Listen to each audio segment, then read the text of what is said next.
La nouvelle école de formation hôtelière et de restauration de Ain Banyan sera réceptionnée d'ici la fin de l'année. C'est ce que vient d'annoncer M. Mohamed Amin Haj Saïd, secrétaire d'État chargé du tourisme, à l'issue de la visite d'inspection effectuée au sein du futur établissement.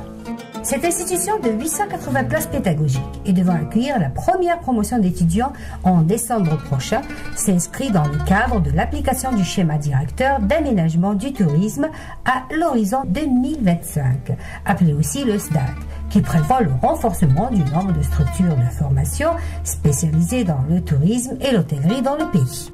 Cette importante école devra être gérée pendant 8 ans par l'École supérieure de l'hôtellerie de Lausanne en Suisse et qui devra aussi assurer le management et la mise à niveau des programmes pédagogiques en vue de les conformer aux normes internationales.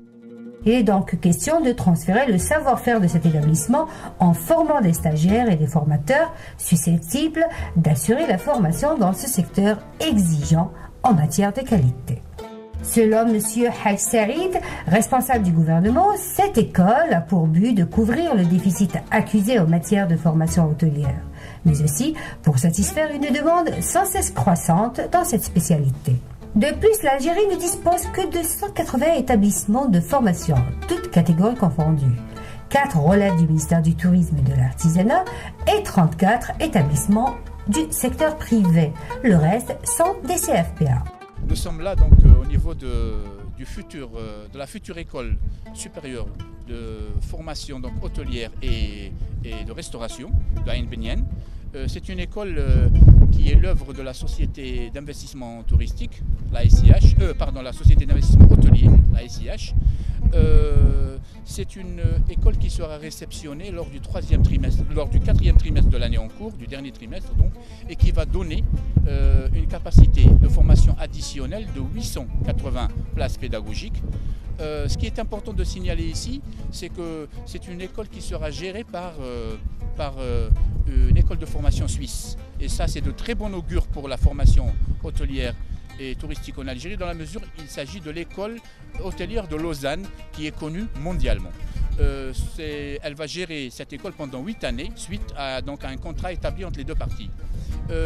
Il faut souligner en ce sens quelque chose qui me tient à cœur, c'est que cette école, c'est la parfaite illustration de la stratégie nationale de développement touristique, en l'occurrence le schéma directeur de l'aménagement touristique, à travers ces 5 dynamiques.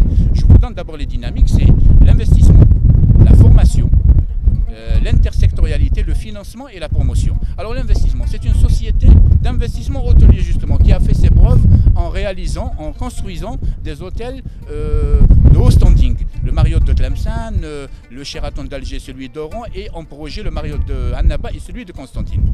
La deuxième dynamique est la formation. C'est très important, c'est une société qui est en train de réaliser une école de formation supérieure parce qu'elle a compris, cette société, de par son professionnalisme, que cela ne sert à rien de réaliser des hôtels de luxe si ces hôtels sont gérés par une main-d'œuvre qui n'est pas qualifiée. Donc c'est la parfaite illustration du professionnalisme. Et donc la deuxième dynamique, c'est la formation.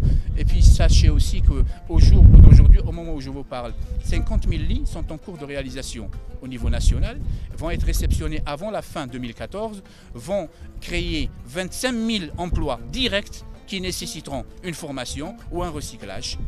D'accord ? Et donc, cette école vient à point nommé aussi par rapport à la troisième dynamique qui concerne le partenariat public-privé, dans la mesure où elle va participer à la formation de la main-d'œuvre de ces projets privés, justement.